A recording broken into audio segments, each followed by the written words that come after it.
Gift लगला बागी पे अजी को कोई बात नहीं, माला तो आज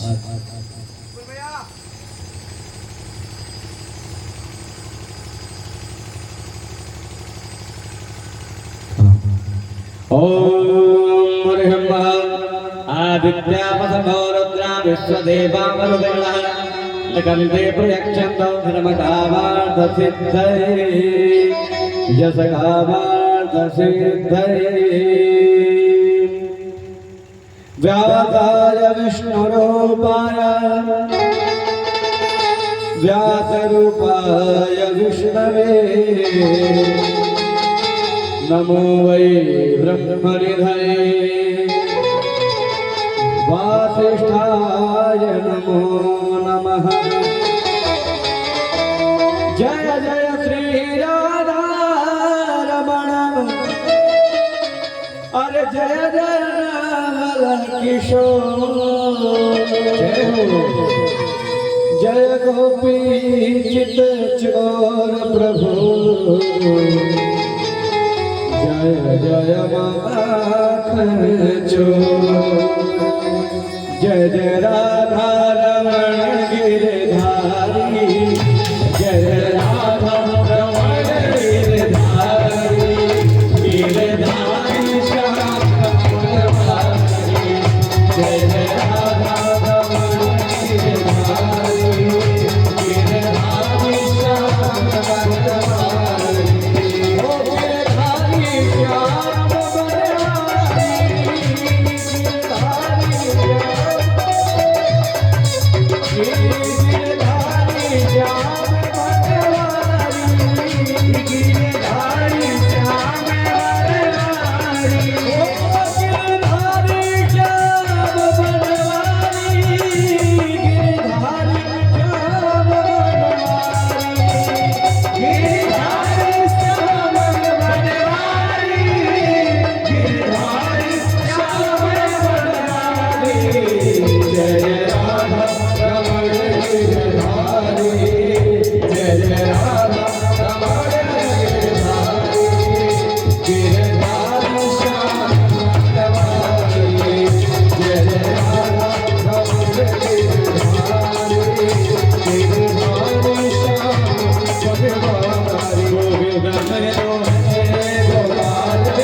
कृष्ण भगवान चढ़ने में दिक्कत होता है तो वहां भी जाओ।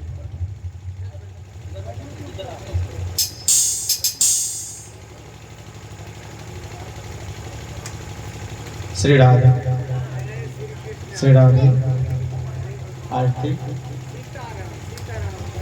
श्री राधे। बोलिए सच्चिदानंद भगवान की जय, श्रीमद् भागवत महापुराण की जय, व्यास जी महाराज की, सुखदेव जी महाराज की जय।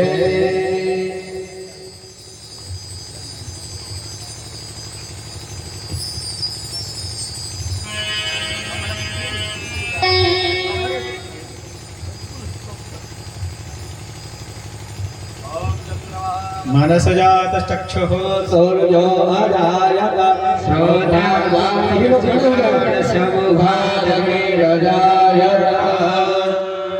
श्री भागवत भगवान की है आरती, पापियों को पाप से है तारती, श्री भागवत भगवान की है आरती, पापियों को पाप से है तारती, भागवत भगवान की है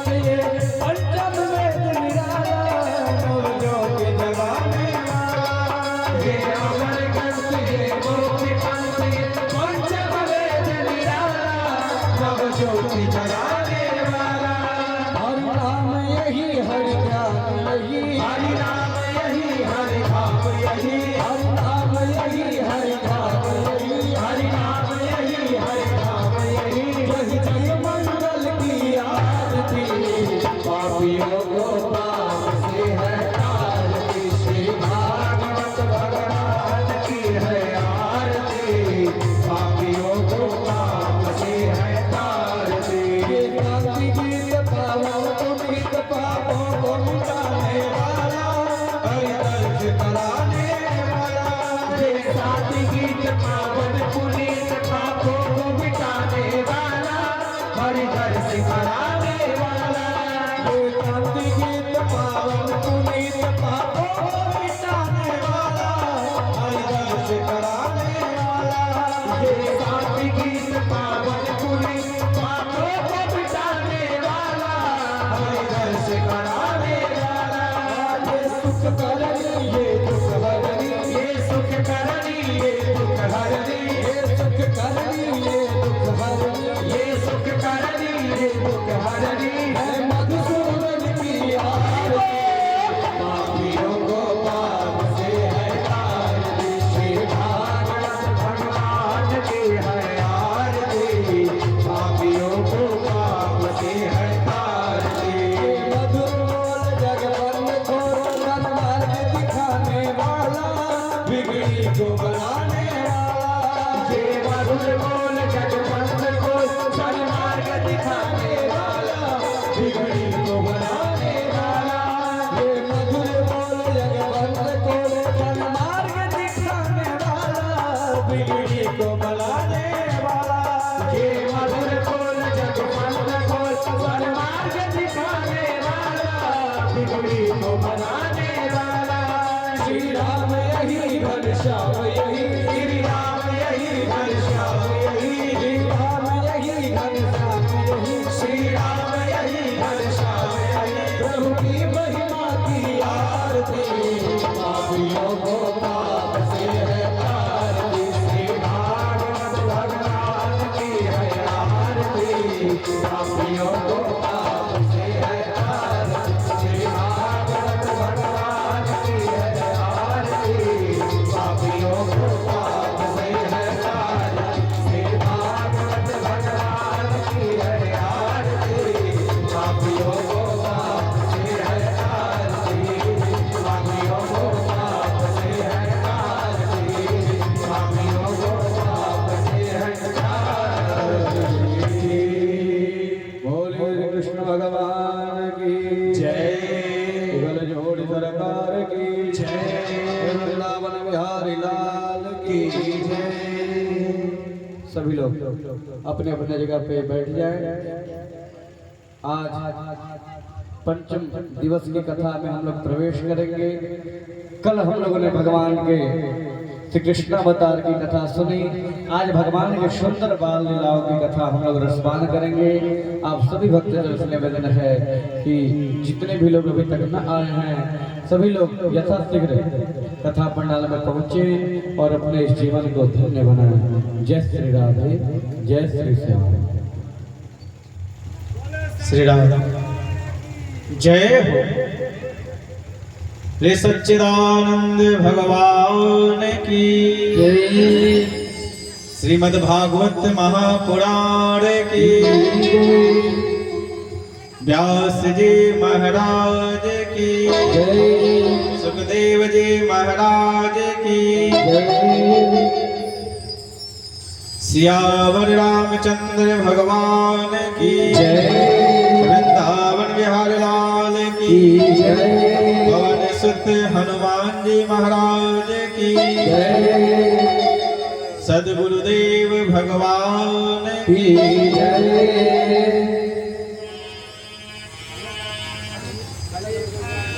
श्री राम श्री राम।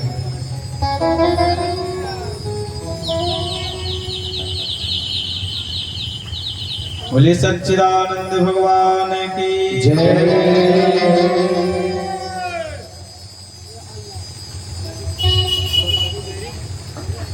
वक्रतुंड महाकाय सूर्यकोटि समप्रभ निर्विघ्नं कुरु मे देव सर्वकार्येषु सर्वदा वन्दे देव गजाननं खड्गुरुं वन्दे जगद्भूषणं वन्दे विघ्नविनायकं त्रिभुवनं वन्दे शुभं मङ्गलम्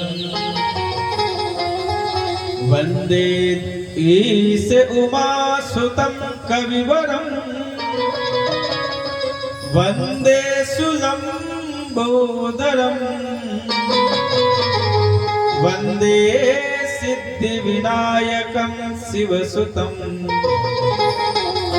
वन्दे कुर्यात् सदा मङ्गलम् नारायणं नमस्कृत्य नरं चैव नरोत्तमं देवीं सरस्वतीं व्यासं ततो जयमुदीरये ध्येयं सदा परिभवग्नमभीष्टदोहम् तीर्थास्पदं शिवविरञ्चिनुतं शरणं भृत्यार्त्यहं प्रणतपाल भवाब्धिपूतं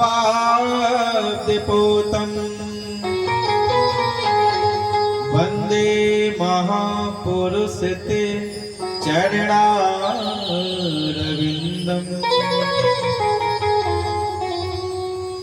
बंसी विभूषित करात नवनीरिदाभात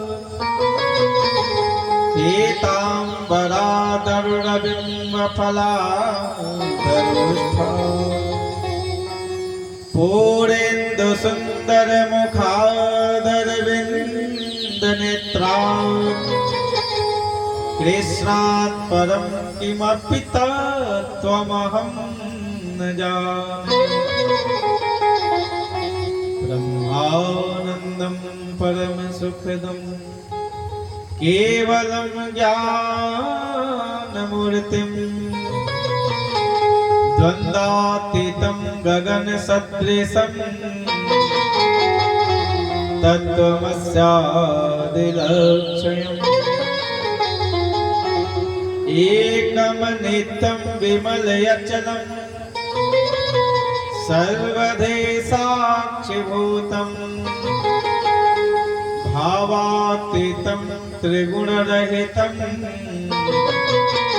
सद्गुरुं त्वां नमामि मनोजवं मारुततुल्यवेगं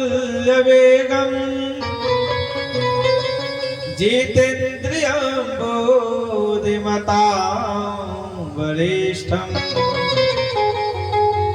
वातात्मजं वानरयूथमुख्यं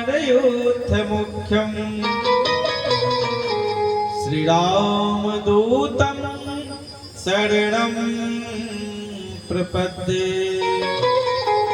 श्रीरामदूतं शरणं प्रपद्ये। बोलो आनंद कंद सच्चिदानंद भगवान की जय। करारविंदे न पदारविंदम मुखारविंदे विनिवेशनम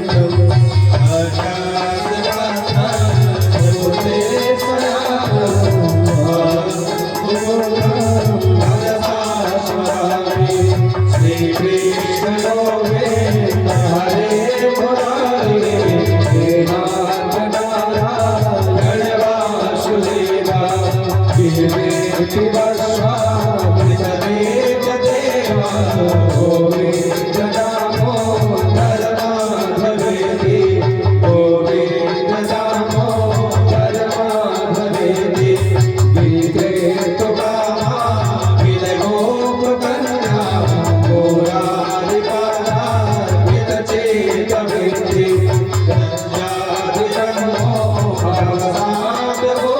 गोविंद दामोदर माधवेति गोविंद दामोदर माधवेति गृहे गृहे गोपयो कदम्बा सर्वे गृहे समवातयोगम् पुण्यादिनामा पठन्तिदेहं गोविंद दामोदर माधवेति गोविंद दामोदर माधवेति शुभं शयानं गिरये कामानि विश्वं प्रवदन्ति पञ्चा प्रेमे चिदं मयता व्रजन्ति गोविंद दामोदर माधवेति गोविंद दामोदर माधवेति शुभे सदैव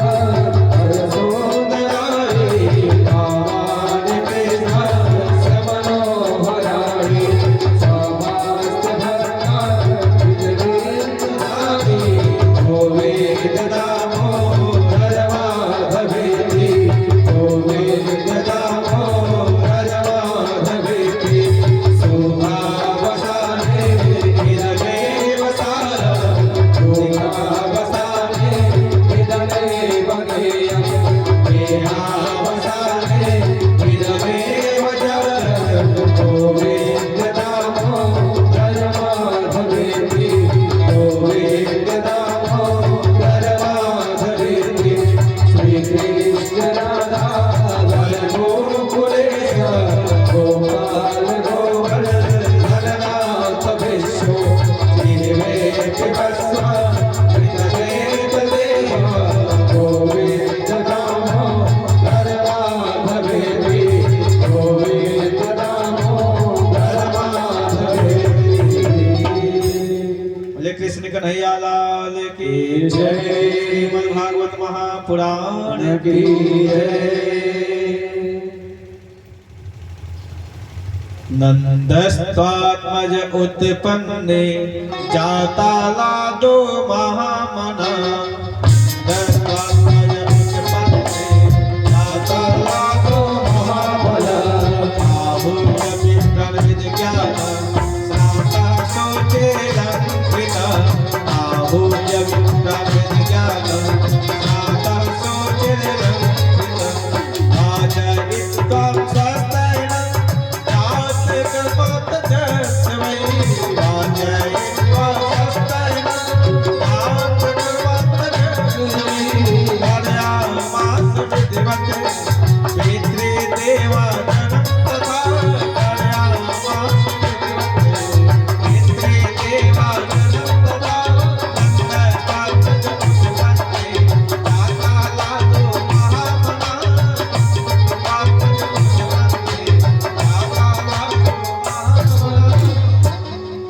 बोले कृष्ण कन्हैया लाल की जय।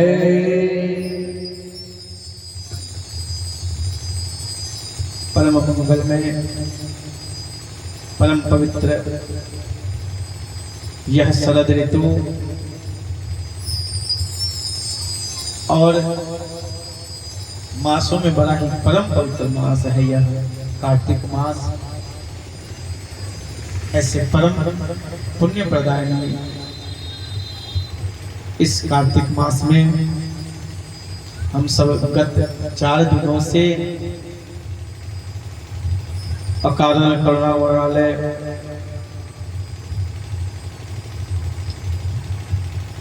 भक्तवांछा कल्पतरु भक्त जनमानस सबके हृदय में विराजमान मेरे गोविंद श्री कृष्ण कन्हैया लाल जी की वांगमय प्रतिमूर्ति श्रीमद् भागवत महापुराण के आज चतुर्थ पंचम दिवस पर परमादरणीय व्यास स्वरूप हमारे आचार्य श्री ब्रजभूषण तिवारी जी, हमारे परम आदरणीय वंदनीय श्री मिश्रा जी एवं आप समस्त भक्तजन माताओं बहनों प्यारे भाइयों, कल हम लोगों ने भगवान के जन्मोत्सव का आनंद लिया और बड़े ही खुशी और नाच गा करके अपनी भावनाओं को प्रभु के चरणों में व्यक्त किया। भगवान केवल और केवल भाव के भूखे हैं। भगवान के हर एक उत्सव को हम लोग अपने भावना से मनाते हैं। और भावे विद्यते देवो, भाव में ही भगवान का वास होता है। कल हम लोगों के लिए, हम द्वापर में किस रूप में थे, कहाँ थे, पर जब कथा होती है जहां भी और उसमें हम लोग जन्मोत्सव मनाते हैं, लगता है साक्षात श्री हरि बाल रूप में हम सबके समक्ष प्रकट हुए हैं और सबको आनंद देते हैं।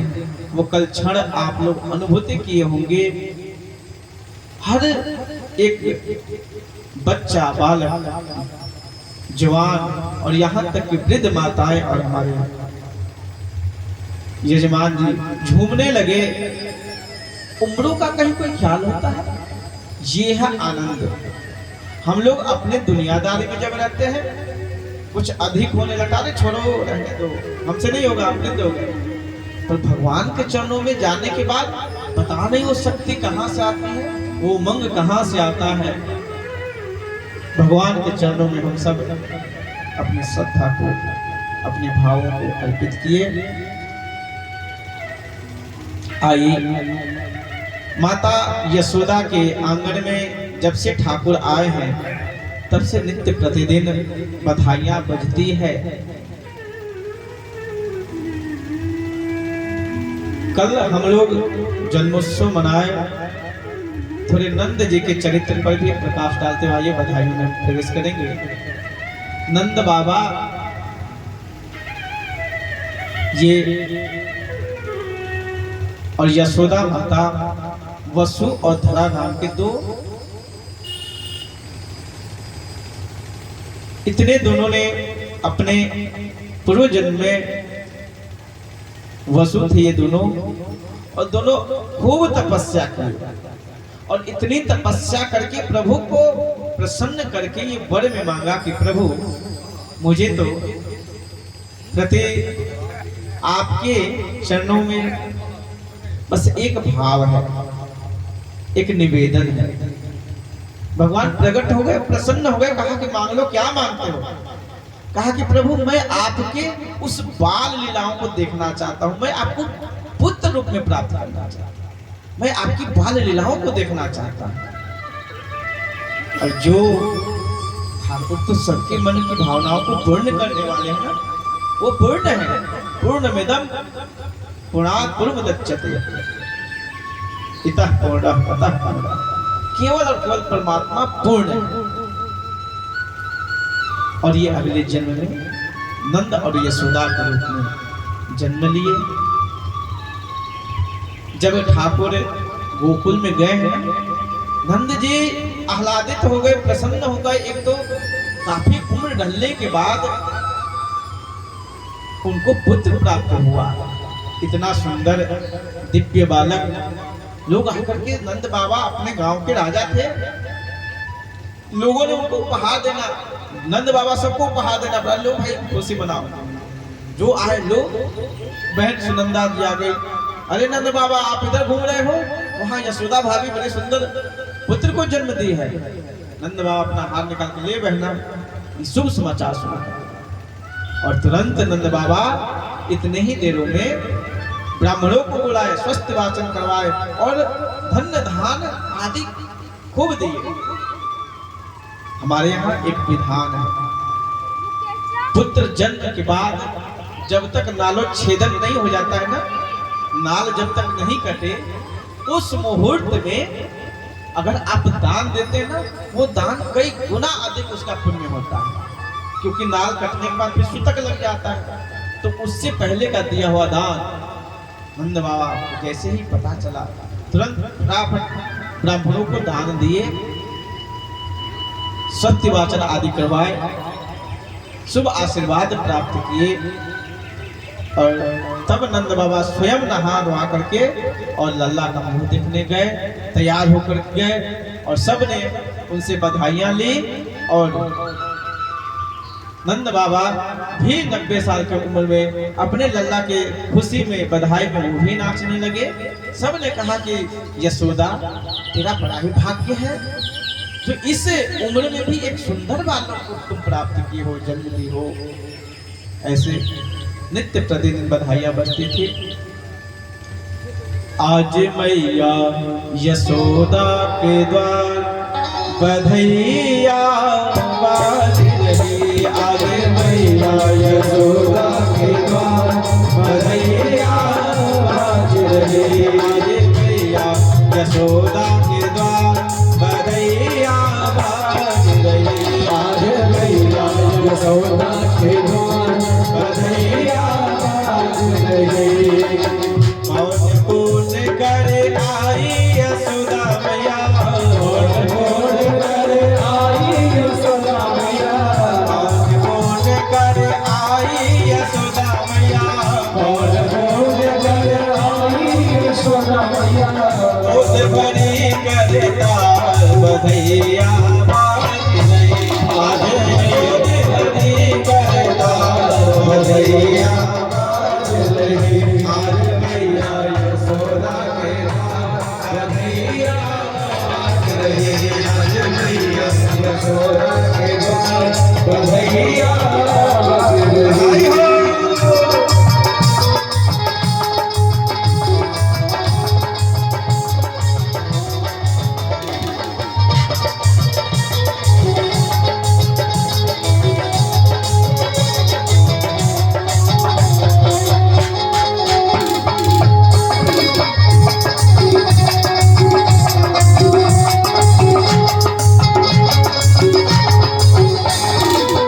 कंचन थाल लिए विजयुवती, कंचन थाल लिए विजयुवती, कंचन थाल लिए विजयुवती, कंचन थाल लिए विजयुवती। गावत मंगलाचार बधाइया, गावत मंगलाचार बधाइया बाज रही। आज मैया यशोदा के द्वार बधाइया बाज रही। आज मैया यशोदा के द्वार बधाइया बाज रही। जय हो, बधाई हो।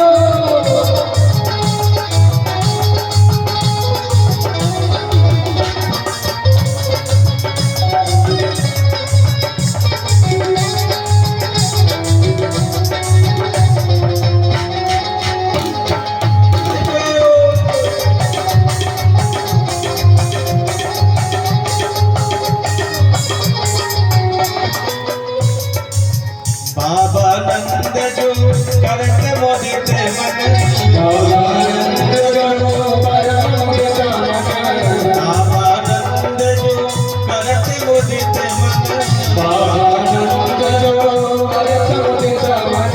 यथा योग सतपाल बधाइया बाज रही।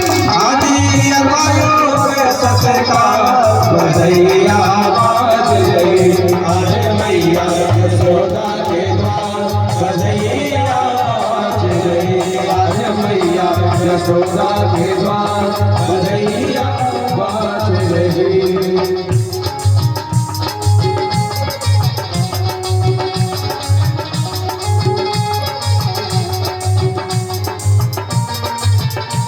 बधाई हो।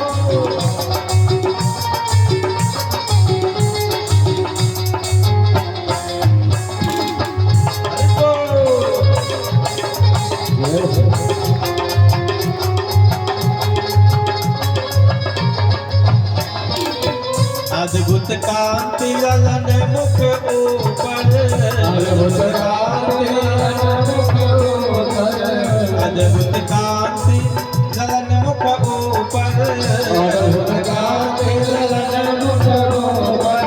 भूत भवन उजियार बधाइया बाज रही। आज भूत भवन उजियार बधाइया बाज रही। आज मैया यशोदा के द्वार बधैया बाज रहे। आज मैया यशोदा के द्वार बधैया बाज रहे। आज मैया यशोदा के द्वार बधैया बाज रहे। आज मैया यशोदा के द्वार बधैया बाज रहे। बोले नंद के लाला की जय हो, बधाई हो, बधाई हो। कंसेन प्रहिता घोरा पूतना बाल घातनी से उच्चार निग्रंथि पुरग्राम व्रजादिषु।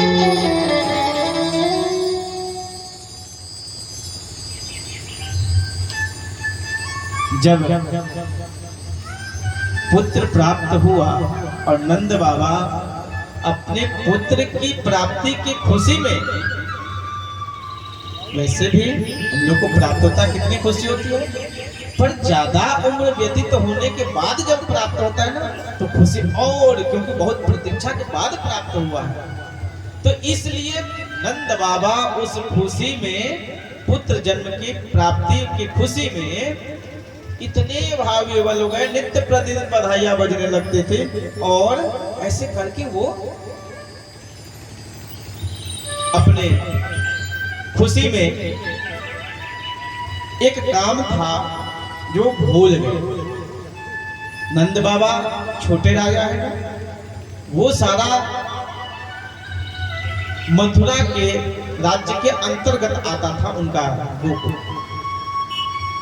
तो नंद बाबा या जितने भी छोटे छोटे राजा होते थे वो सभी लोग बड़े राजा को कर देते थे टैक्स।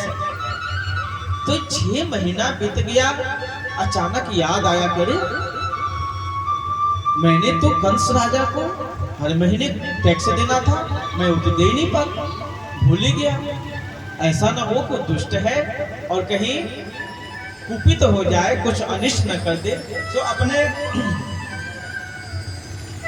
गोकुल के मित्रों को बुला करके बोलते हैं कि भाई देखो,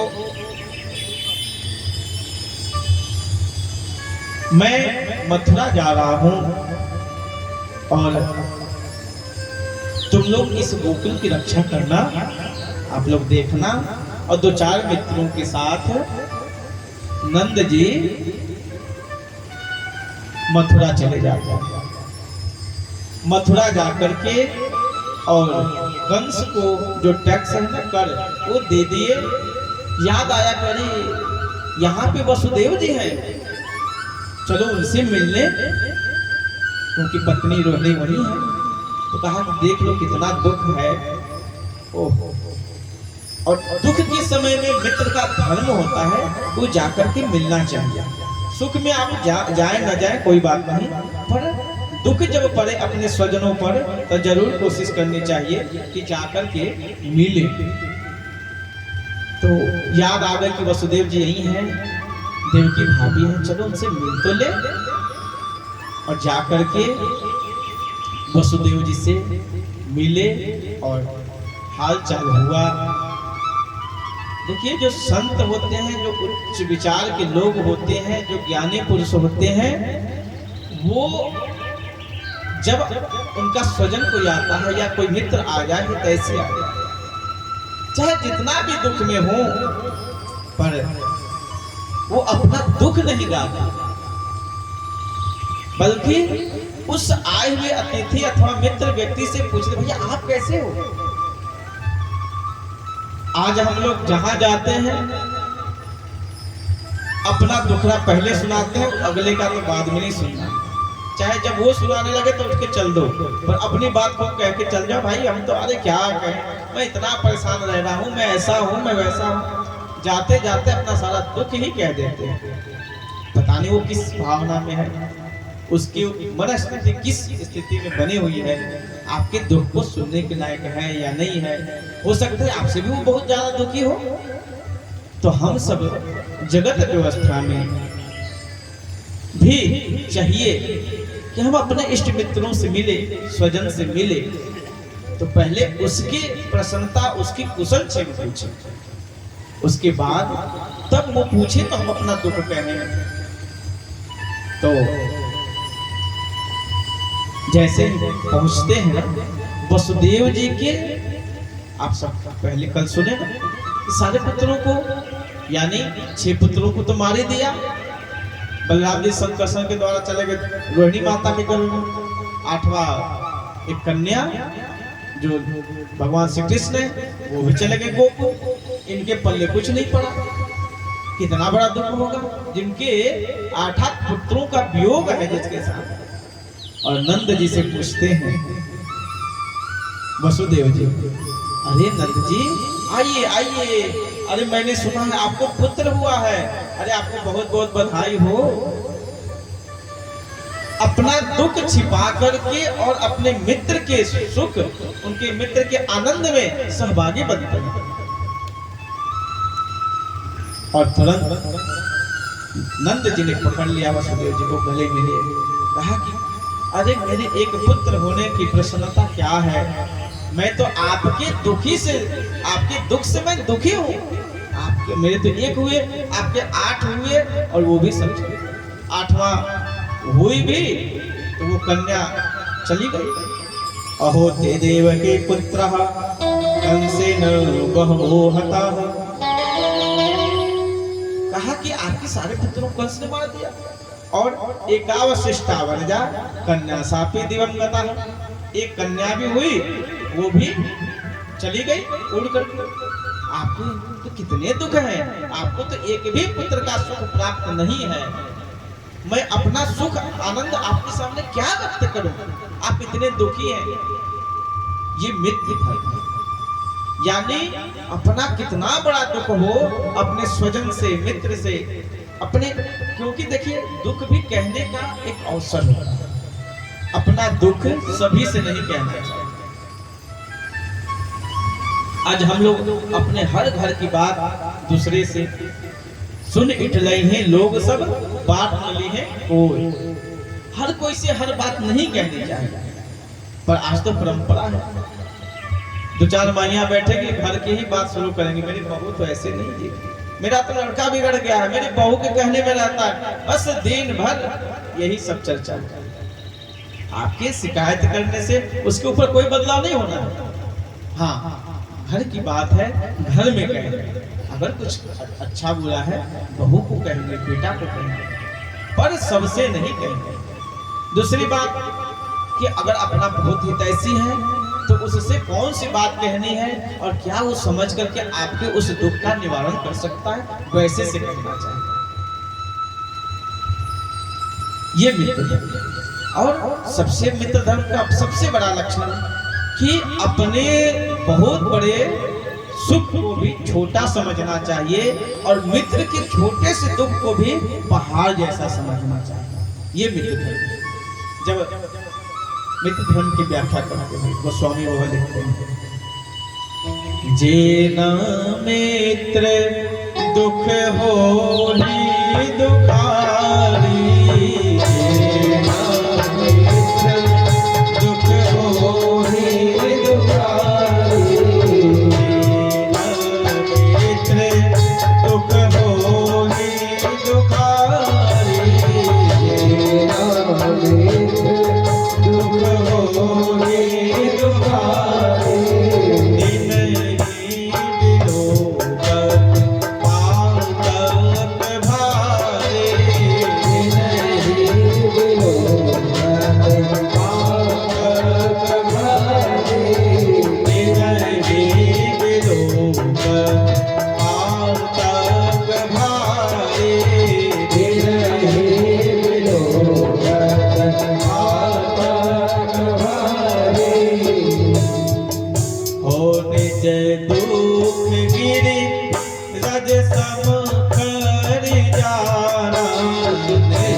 जे निमित्त दुख हो दुखाए। वसुदेव जी ने अब सारे हालचाल पूछने के बाद कहा कि मित्र, अब आपको गोकुल की तरफ जाना चाहिए। आप सुबह के आए हैं, संध्या होने को, अब आप जाइए जल्दी से। और गोकुल में आप इतने देर से वो अनुपस्थित हैं, वहां नहीं है, कुछ अनहोनी न हो जाए, आप जाइए। देखिए, पहले के लोग इतने अच्छे ईमानदार होते थे, उनका व्यवहार, खान पान, चरित्र इतना उज्जवल होता था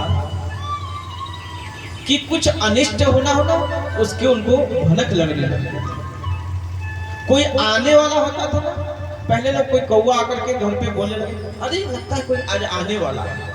कुछ ऐसे लक्षण उदित होते थे जिसको देख करके लोग अनुमान लगा लेते थे, और होता था पक्का सही। पहले कहाँ ये मोबाइल और फोन और दुनिया ये सब, किसी को आना होता था कोई बता के नहीं आता था, पर घर के सदस्य को मालूम हो जाता था, लगता है आज कोई आने वाला है, वो धीरे धीरे उसकी तैयारी कर लेते थे। पर आज तो मोबाइल की दुनिया है, इतना सब कुछ है, फिर भी कौन आ रहा है, कब आ रहा है, आने वाले को पता ही नहीं। फोन भी करके आता है तो भी अच्छा आ रहा है, कोई बात नहीं। ये ह्रास हो रहा है हमारे यहाँ। अतिथि को देवता का स्वरूप होता है, अतिथि देवो भव। आज तो कोई आए तो कहाँ से आ जा रही यार, एक काम और बढ़ गया, उसको सेवा करना पड़ेगा, खिलाना पड़ेगा। और पहले कोई आता था तो मन में प्रसन्नता होती थी। कहने का मतलब, पहले लोग जान जाते थे, पता हो जाता था कि अरे लगता है कि अब कोई आने वाला है जी, पानी गिर गया, अरे लगता है कि कोई आ गया। कहीं से न कहीं ऐसे कोई सूचना मिलते थे, कहीं अगर दुख, कहीं कुछ अनहोनी होना हो तो भी घर में पता चल जाता था। अरे लगता है यार कहीं कुछ, मेरा मन नहीं ठीक लगा, मेरा मन पता नहीं क्यों विचलित है, शांत नहीं है। ये प्रभाव होता था। वसुदेव जी समझ गए कि नहीं, अब जाइए आप गोकुल में जाइए जाकर के, और वहां आप देखिए। अब जैसे ही नंद बाबा तो गोकुल की तरफ चले ही हैं, इनके पहुंचने से पहले ही वहां पूतना मौसी पहुंच गई। कंसेन कहता घोड़ा पूतना बाल घातनी, वो बाल घातनी पूतना पहुंच गई। और पहुंच करके जहां उत्सव मन रहा था, अपना स्वरूप बदल, पहले तो आकाश मार्ग से देख, और कंस ने कहा कि जितने भी छोटे छोटे बच्चे हैं ना, अगर इधर जितने भी महीने, 2 महीने, 4 महीने के अंदर जितने बच्चे हैं छोटे छोटे, सबको मार डालो। और वह इसी भाव से घूमते हुए, पता कैसे चले कि कहाँ बच्चा हुआ, सोहर गवाए, बधाई हो, उत्सव मने तो पता चलता है भाई इनके यहाँ लगता है कुछ हुआ। वो पहुंच जाते। यहाँ भी नंद बाबा के यहाँ ब्रजवासी गोपियां आकर के कुछ न कुछ बधाइयां गाते थे। तो लल्ला की खुशी में सब लोग गए, सब नाच गा रहे थे। पुतना ने देखा यहाँ कुछ हो रहा है, क्या हो रहा है, चलो देखे तो नजदीक से। अपना स्वरूप बदल दे, राक्षसी है, भेष बदलने में वीण है, और अपने वेश को बदल करके और सुंदर बन गई अप्सरा जैसे। तो जो सुंदर स्वरूप बनाई, जैसे ही गोकुल में उतरी ना, गोकुल के माताएं देखने लगी, अरे ये सुंदर कन्या, अरे मेरे तो बाल पक गए, आंख की नजर जाने लगी, पर आज तक मैंने इसको गोकुल में कभी नहीं देखा, ये कहां से आई है, कौन है। सोचे शायद हो सकता है, देखो मेरे नंद जी के पुत्र होने की खुशी में लगता है कि देवता लोग भी, देवियां भी उनके दर्शन करने को आ रहे हैं। सब उसको देख के मोहित होने लगे, सुंदर स्वरूप। एक मैया पूछती, देवी आप कहां से आई हो? वो बोली, अरे मैं तो यशोदा की बहन हूँ, मैं उनके संबंधी हूँ। अच्छा कोई बात नहीं है, और ये बताओ कि यहाँ कुछ उत्सव हो रहे हैं, पहले पूछ ली। और वो मैया बताई कह रही आपको नहीं पता हमारे यहाँ जो नंद बाबा है ना राजा, उनको पुत्र हुआ है, उसी की खुशी में सब लोग बधाई दे रहे हैं और बड़ा चहल पहल प्रसन्नता का वातावरण बना हुआ है। अब ये तो जान गई और यह जान कर करके पूतना अब और अपने छल का प्रयोग की। जैसे ही यशोदा मैया के घर में प्रवेश की ना, तो जाते ही यशोदा से मिलती है और कहते यशोदा, अरे बहना। अब यशोदा जी देखी एकदम घबरा गई, पता नहीं क्या ये कौन देवी आ गई, इतनी सुंदर देवी कहां से आई है, कौन है। सोचे कि पूछे परिचय, पर अब कोई आते आते आप पूछ दो चार प्रश्न तो वो बेचारा संकुचित हो जाता है, घबरा जाता है, फिर अपना अपमान भी समझता है। तो यशोदा मैया सोची कि पूछे कि आप देवी कहां से आई हो, कौन हो, पर सोची कि अगर पूछ ले और इसको बुरा लग जाएगा, चलो पहले आई क्यों है। तो कह रहे मैंने तो सुना कि तुमको पुत्र हुआ है, तुम हमें बताई भी नहीं, ऐसे बोलने लगे। तुम उनको बताई भी नहीं कि तुमको पुत्र हुआ है, मुझे खबर लगी, मैं दौड़ी दौड़ी आ रही हूँ। अच्छा ये बताओ तुम्हारा पुत्र कहाँ है। अब एक ही बार इतना जो पुतना बोली, यशोदा मैया को बोलने का कुछ रही नहीं। अब कैसे क्या पूछे, सोची कह रहे कोई मिली होगी कभी की कोई संगति दोस्त, याद नहीं आ रहा, कोई बात नहीं, बचपन में मिली होगी, बड़ी हो गई, शादी हो गई, चेहरा बदल गया होगा, रूप बदल, कोई बात नहीं, होता है परिवर्तन, ये तो बाद में पूछेंगे, पहले तो चाय पानी हो जाए, पूछे बहन कुछ खा लो पी लो। नहीं, मैं पहले तुम्हारे लल्ला का दर्शन करूंगा। तो यशोदा मैया ने कहा कि देखो अभी तो मैं उसको सुला के आई हूँ, वो पलना लल्ला खेल रहा है। पुतना गई तो देखी करे बड़ा अच्छा मौका है, वहां पे कोई है भी नहीं और लल्ला सोया भी है, चिल्लाएगा भी नहीं, बस आराम से उसको जहर पिला दे। यह सोच करके पुतना गई और भगवान तो पहले खेल रहे थे, अब जाते ही पुतना के नेत्रों को बंद कर दिया और नेत्र बंद कर करके देखने लगे। भगवान कौतुकी है ना, नेत्र बंद करके पुतना को का एक संकेत दिया पुतना को कि देखो भाई मैं जगा नहीं हूं, मैं सोया हूं, पर सोए सोए सब देखता हूं।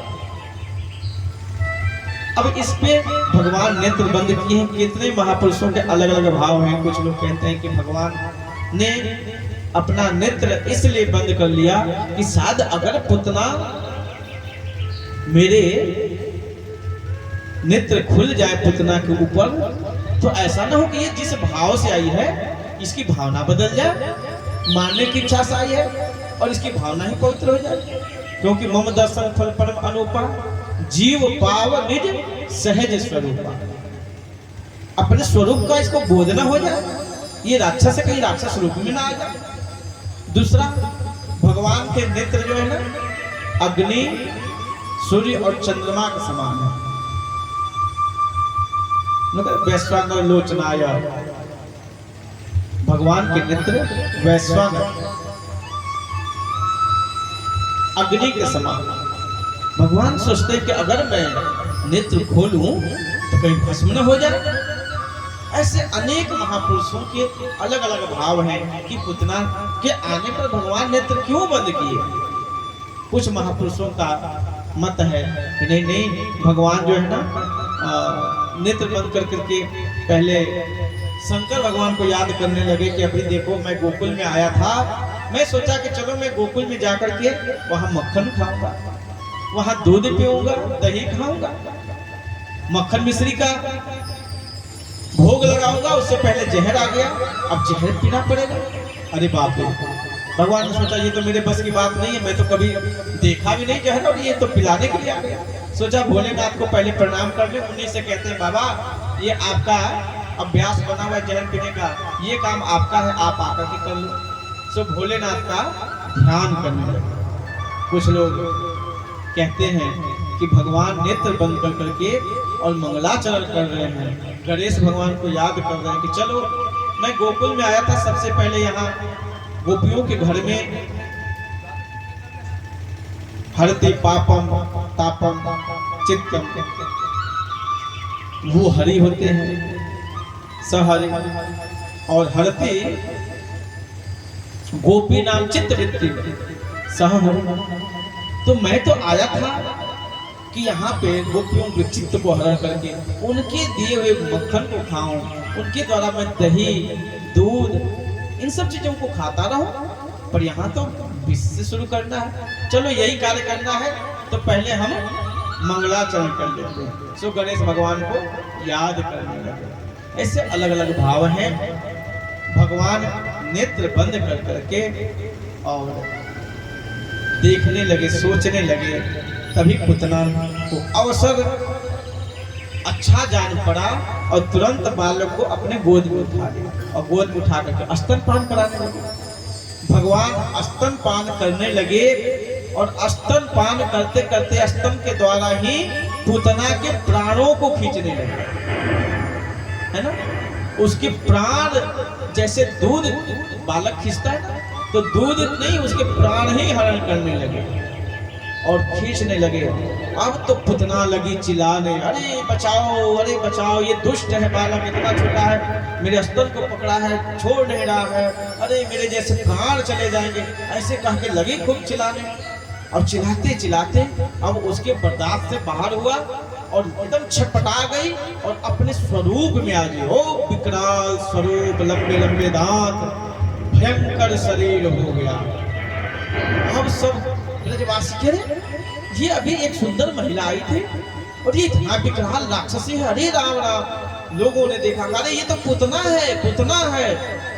अब सब घबरा के पुतना, यशोदा मैया तो घबरा के लल्ला लल्ला चिल्लाने लगी और वो लल्ला को लेकर के आकाश मार्ग में उड़ने लगे। अब लेकर के चली भागने। अब सोची जान बचाया जाए, सोची चलो सीधे पहले मथुरा चलते, वहीं जाकर के मेरा जान बचेगा। उधर जैसे ही जाने को उद्यत हुई सो तुरंत भगवान ने पुतना को कहा, उधर अभी नहीं जाना मुझे मामा गांव, अभी तुम गोकुल में आई हो, पहले गोकुल में ही सारा लीला हो जाए। और भगवान उसी क्षेत्र में, गोकुल के क्षेत्र में ही पुतना के स्तन के द्वारा उसके प्राण को हरण कर लिए और पुतना जो है धाम से पीछे की तरफ गिर करके फैल गया। 6 कोस में उसका शरीर फैला हुआ था मरने के बाद।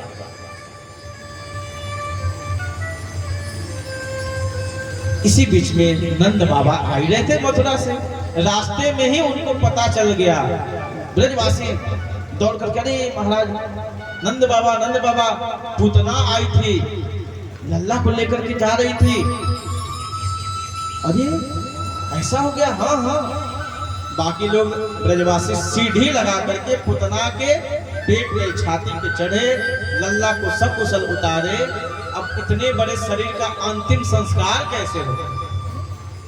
छोटा हो तो आदमी कर देता, बड़े इतना विशाल, उतना बड़ा चीता कौन बनाएगा, कैसे बनेगा?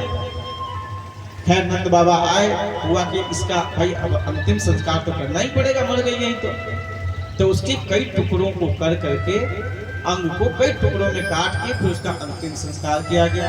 इधर मैया ले करके आई लल्ला को, सबसे पहले जाकर के गौशाला में गए और जाकर के गाय की पूंछ से ना खूब, हे ऋषिकेश भगवान मेरे पुत्र की रक्षा करो, हे दामोदर मेरे कृष्ण की रक्षा करो, इस तरह से एक एक नाम लेकर के, हे श्री हरि विष्णु मेरे लल्ला के सब पापों का हरण करो।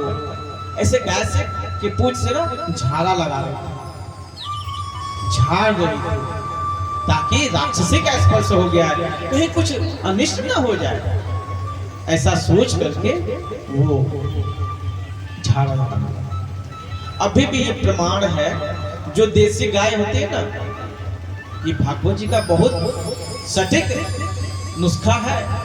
अगर आपके घर में छोटे छोटे बच्चों को नजर दोष लग जाए ना, कुछ मत करो, देसी गाय, आजकल तो देसी देखने को भी देहातों में तो है, नहीं तो दूध ज्यादा चाहिए, चाहे वो कैसा भी गाय, जर्सी वर्सी ये वो क्या क्या हो गया, इंजेक्शन देके।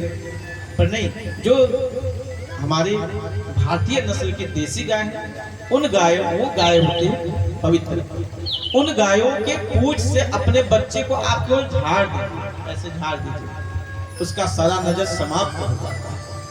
बच्चा बच्चा खाता ना हो, केवल रोता रहता हो, बार बार बीमार पड़ता हो, ऐसी स्थिति में देसी गाय के पूंछ से बच्चे को झाड़ दीजिए, नजर गुजर सब समाप्त। बोलो सच्चिदानंद भगवान की जय। अब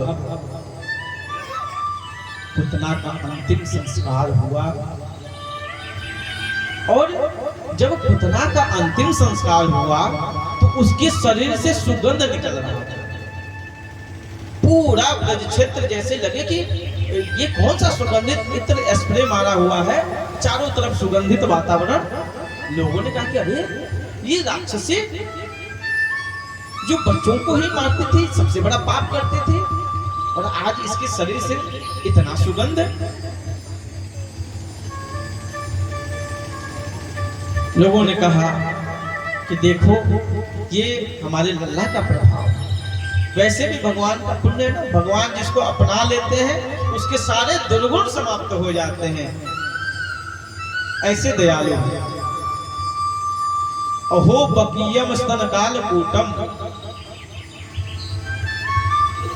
जो अपने स्तन में कालकूट को लगा करके आए, मारने की इच्छा से लेभे गतिम धात युचिताम ततुन्मयम कमवा दयालुम शरणम व्रजेम। ऐसे दयालु प्रभु के शरण में कौन नहीं जाना चाहेगा। अगर जो नहीं जाता है वो दुनिया का सबसे बड़ा मूर्ख है, आत्महन गतिया। अरे जो लेभे गति धात्र उचिताम तो तुम नहीं, जो मारने के ख्याल से आई पर उसको भी लेभे गतिम, उसको सदगति प्रदान कर रहे हैं। क्यों? भगवान ने एक गुण देखा है पुतना के अंदर, न जाने कौन से गुण पर दयानिधि रीझ जाते हैं। हम पहले भी निवेदन कर चुके हैं कि हम बहुत कुछ करने हमें नहीं आता है ना, कोई बात नहीं है। हम 1 घंटा माला नहीं जप सकते हैं, हम 2 घंटा ध्यान नहीं कर सकते हैं, हम नित्य प्रतिदिन भगवान को 56 प्रकार के भोग नहीं लगा सकते, कोई बात नहीं। आप एक कोई काम करिए। मैंने पहले भी कहा था कि आप भगवान के चरणों में जाएं, रोज प्रणाम ही करें। एक नियम लगा कि हमको भगवान को भोग लगा के ही खाना है, कोई एक नियम लगा लिए और उसको करिए। भगवान बहुत कुछ नहीं, आपकी एक सद्गुण को भी देख ले, भगवान प्रसन्न हो जाते हैं। तो पुतना के अंदर कौन सा सच्चरित्र था? पुतना ऐसी कौन सी पुण्य की थी जिसका नाम ही है पूतना। पूतना, पुत मतलब होता है पवित्र और नाम मतलब नहीं, जो पवित्र है ही नहीं, यानी जिसका न नाम पवित्र है, न जिसका काम पवित्र है ना, न जिसका स्वरूप पवित्र है, कुछ भी नहीं ठीक है। न काम अच्छा कर रही है, न स्वरूप उसका ठीक है, न नाम ही ठीक है, सब गड़बड़ी गड़बड़ है। वैसे को भी भगवान सद्गति प्रदान करते हैं। क्यों? क्योंकि भगवान उस पुतना के अंदर एक गुण को देख लिए। वो कौन सा गुण? धात्र युचिता, माता के समान। जैसे एक माँ अपने बच्चे को दूध पिलाती है, भगवान उसकी एक गुण को देखे करे, चाहे जैसी भी है पर आई तो है मुझे दूध पिलाना, और दूध पिलाने के ही ख्याल से आई है, चाहे जहर ही लगा के आई पर आई तो माता का काम करने। चलो जाने दो, जब मैंने उसका स्तनपान किया है तो उसको तो सद्गति जरूर मिलनी चाहिए, और भगवान उसको सद्गति प्रदान कर दिए। बोले भक्तवत्सल भगवान की जय। ऐसे दयालु कृपालु कि शरण में कौन नहीं जाना चाहेगा। ऐसा दरबार में है कोई? हम अपने रिश्तेदारों में जाते हैं, हर घर की कहानी हर व्यक्ति से जुड़ा है। थोड़ा सा ऊंचा नीचा हो जाए, संबंध बहुत गहरा गहरा संबंध टूट जाता है। परंतु भगवान के दरबार में भगवान अवगुणों को नहीं बहुत ज्यादा देते, हमारे गुणों को देखते हैं। जो अच्छे होते हैं ये तो भगवान ही हैं, जो अच्छे महापुरुष होते हैं, विद्वान होते हैं, वैसे लोग जीवों के अंदर को अथवा दुनियादारी में भी व्यक्ति के अंदर के अवगुणों को कम देखते हैं। इसके अंदर कुछ गुण है, उसी गुण को पकड़ के चलते हैं, अच्छाई को पकड़ के चलते हैं। और यही हम लोगों को भी करना चाहिए। हम अपने रिश्तेदारों में एक छोटी सी कमियों को देख करके अच्छे अच्छे गुण से भरा हुआ रिश्ता भी छोड़ देते हैं। क्यों? अरे इसने हमको ऐसे बोल कैसे दिया? तो हमें अच्छाइयों पर ज्यादा ध्यान देना चाहिए। और गुण तो अच्छा, जब आप गुणों को देखेंगे ना तो गुण को देखते देखते देखते फिर आप गुण के भंडार हो जाएंगे। और यदि आप अवगुण को देखिए, कमियों को देखिए ना, हमेशा उसका चिंतन करते करते सोचते सोचते फिर आपके अंदर सारी कमियां आ जाएंगी। इसलिए हमेशा अच्छाइयों को देखने का प्रयास करना चाहिए। बोले भक्तवत्सल भगवान की जय। इसलिए महापुरुषों ने कहा कि हमें भगवान की शरणागति ग्रहण करनी चाहिए, सद्गुरु की शरणागति ग्रहण करनी चाहिए। क्योंकि यहाँ पर आपकी कमियों को नहीं, आपके किसी भी एक अच्छाई को देख करके प्रसन्न हो जाएंगे। दरबार हजारों हैं, ऐसा दरबार कहाँ, दरबार हजारों हैं, ऐसा दरबार कहाँ, जो मिलता कहाँ से, वो मिलता प्यार कहाँ, जो मिलता कहाँ से, वो मिलता प्यार कहाँ। दरबार हजारों हैं, ऐसा दरबार कहाँ, जो मिलता कहाँ से, वो मिलता प्यार कहाँ। जय हो।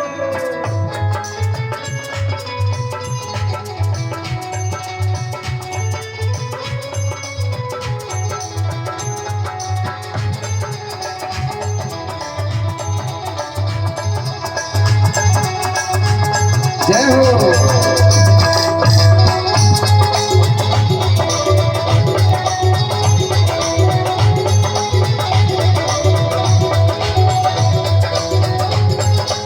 जय सद्गुरुदेव।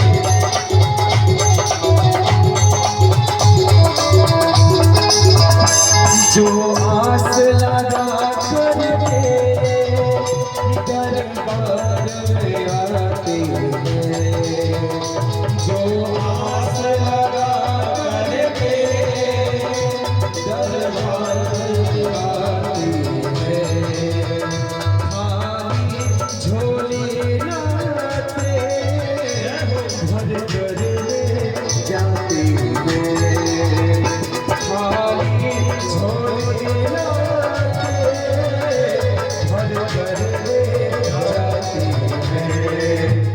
जो आगे मिल जाए, जो आगे मिल जाए, ऐसा भंडार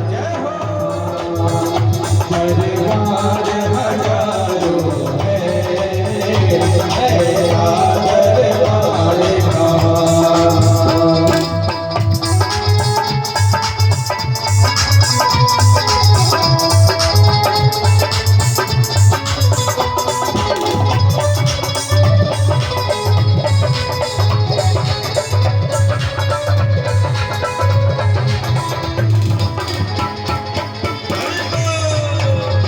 जय हो।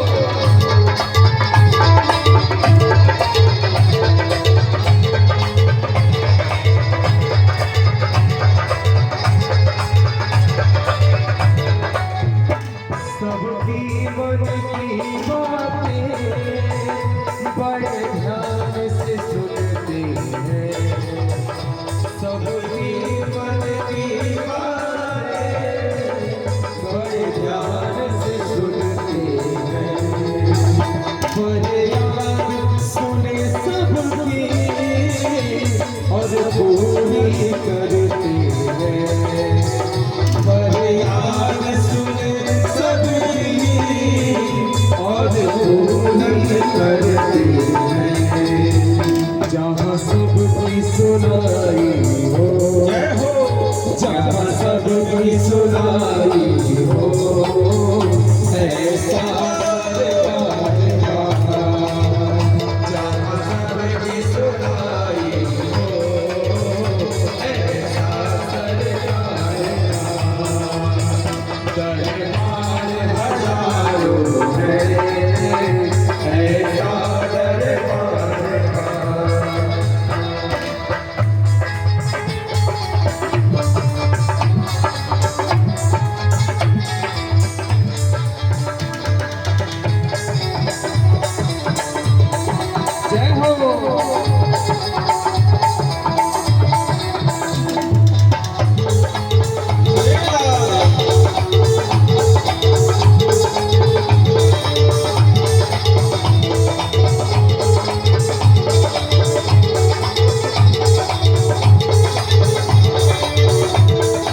मिल जाए, कोई मेरी बाबा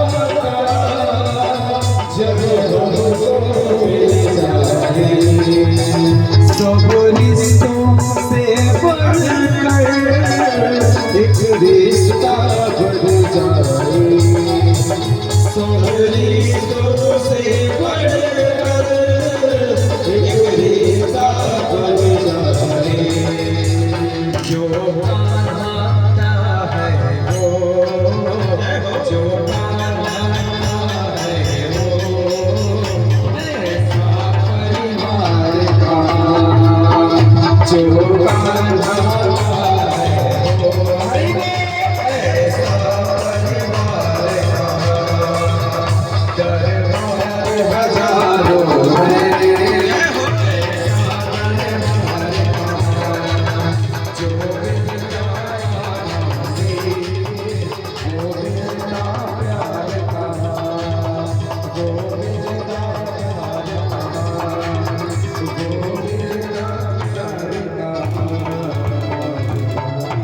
बोले भक्तवत्सल भगवान की जय। इस तरह से भगवान पुतना को सदगति प्रदान किए।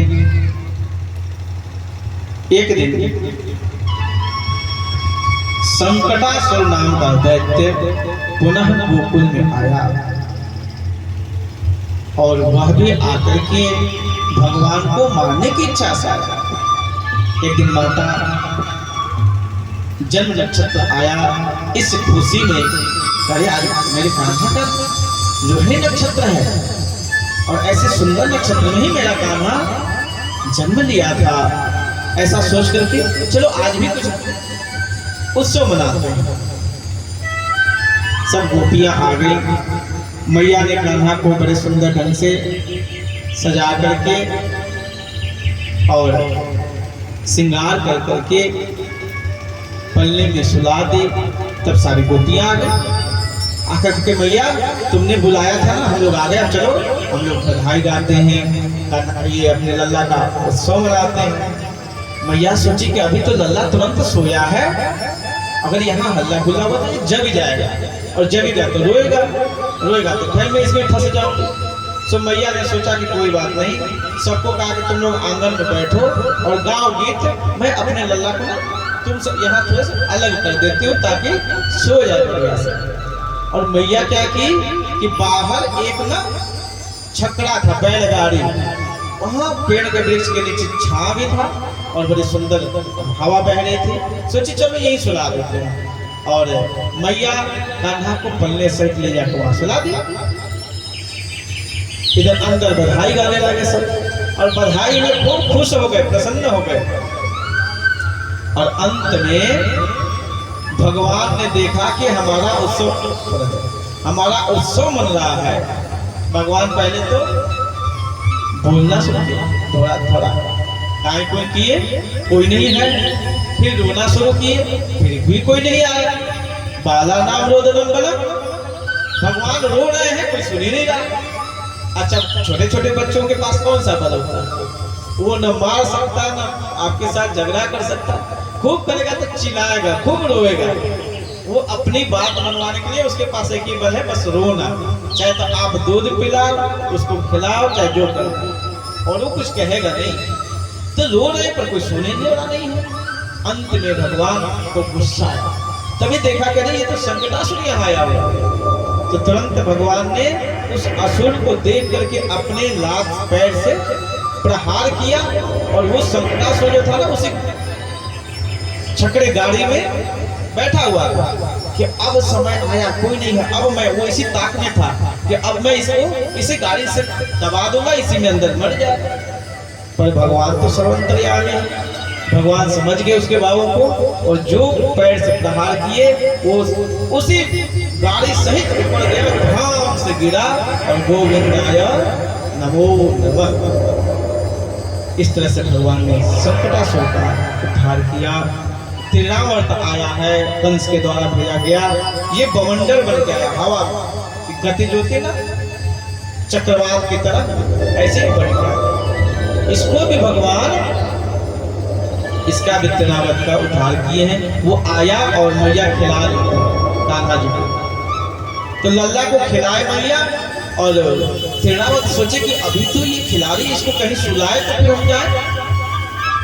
मैया दूध पिला रही थी, पिलाते पिलाते भगवान ने सोचा कि जब तक मैं मैया की गोद में रहूंगा ना, ये तृणावत या तो मैया के सही थवी उड़ा के ले जाएगा या फिर आएगा नहीं।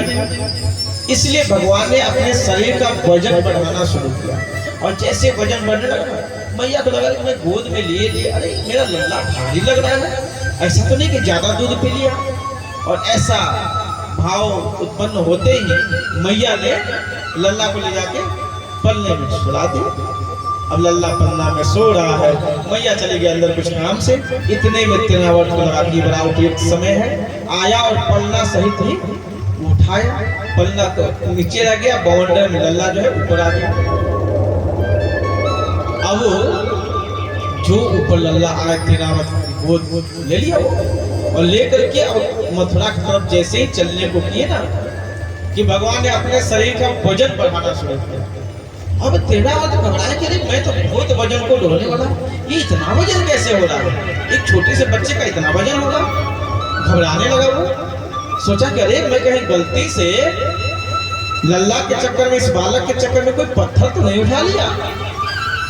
बुद्धि भ्रमित हो गई, भगवान के सामने जाकर के भी भगवान को लिए हुए भी है, पर बुद्धि ठीक नहीं है ना, तो उस परमात्मा में भी वो पत्थर को देख रहा है। भगवान मुस्कुराने लगे कि देखो बेवकूफ, हमारे यहाँ हमारे भक्त पत्थर में भी भगवान को देखते हैं। बोलो राधे राधे। हम लोग पत्थर की मूर्तियों को बना के, मिट्टी की मूर्तियों को बना के हम अपने परमात्मा का उसमें ध्यान करते हैं, परमात्मा को देखते हैं। भगवान हंसने लगे, अरे मूर्ख, तेरी बुद्धि जड़वत हो गई है, पत्थर जैसी हो गई। तू मुझे भी लिया, मुझको पाकर के भी और मुझसे दूर है।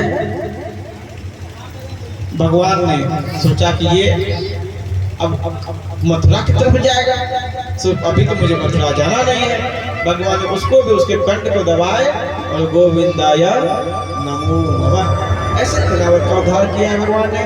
भगवान थोड़े बड़े हो गए हैं। अब एक दिन वसुदेव जी ने सोचा कि अरे भाई, मेरा लल्ला बड़ा हो गया, 6 महीने का हुआ, अभी तक उसका नामकरण संस्कार नहीं हुआ है। ऐसा विचार करके अपने आचार्य श्री गर्गाचार्य जी को, जो यदुवंशियों के आचार्य हैं ना, उनको बुलाकर के निवेदन किया कि प्रभु आप गोकुल जाइए। गर्गः पुरोहितो राजन् यदूनां सु महातपः। जो यदुओं के आचार्य हैं गर्गाचार्य जी, गोकुल पहुंच गए संध्या काल में और नंद बाबा के घर पहुंचे। नंद बाबा ने बड़ी सेवा सत्कार की। गर्गाचार्य जी ने पूछा कि नंद जी, मैंने सुना है कि आपके घर में 2 पुत्र हैं, 2 बच्चों का जन्म हुआ है। कहा कि हाँ हाँ जी बिल्कुल। कहा कि नाम क्या रखे हो, थोड़ा हमें बताना। कहा कि महाराज नाम, कहा कि नाम तो अभी हम लोग कुछ नहीं रखे। अरे संस्कार, नाम संस्कार तो होता है, नाम तो रखना पड़ता है। कहा कि महाराज हम लोग तो नाम का संस्कार तो नहीं करा। कहा कि तो अभी उसका नाम करा कितने में डाले, 6 महीने से ऊपर हो गया। अरे इतना बड़ा बालक हो गया, अभी तक नाम नहीं रखे, उसका नामकरण तो होना चाहिए ना। कहा कि गुरुदेव, हम लोग गाय भैंस चराने वाले, हम लोग को इसका ज्ञान नहीं है, अब आप आ गए हैं तो आप ही नाम रख दीजिए। कहा कि नंद जी, मैं यदुवंशियों का आचार्य हूँ, मैं उनका कुल पुरोहित हूँ, मैं आपके यहाँ कैसे कर सकता हूँ। अगर मैं आपके पुत्रों को का नाम रखा ना तो कंस शक करेगा, लोग कहेंगे कि देखो गर्गाचार्य जी क्यों चले गए गोकुल में, हो न हो तुम्हारे और तुम्हारे पुत्र के साथ कुछ अनहोनी ना हो जाए, इसलिए ये उचित नहीं है। हाँ, अगर तुम चाहते हो कि हमारे द्वारा ही तुम्हारे पुत्र का नाम रखा जाए तो हम आचार्य हैं, हम ऋषि हैं, हमारा काम ही यही है। हाँ, एक काम करना पड़ेगा तुमको, तुम इस कार्य को करो पर किसी को पता ना चले। तुम ऐसा करो, प्रातः काल बड़ा सुंदर मुहूर्त है और उस शुभ मुहूर्त में तुम गौशाला में अपने दोनों लल्ला को लेके आना। मैं वहीं, गौशाला से बड़ा कोई तीर्थ नहीं होता, और वहीं पे मैं तुम्हारे पुत्रों को नामकरण संस्कार करके उनको नाम दे दूंगा। अगले दिन माता यशोदा रोहिणी जी के पुत्र को ले ली गोद में, और रोहिणी जी यशोदा मैया के लल्ला को, अब दोनों एक दूसरे के पुत्र को लेकर के गौशाला पहुंचे। क्यों? अदला बदला कर ले।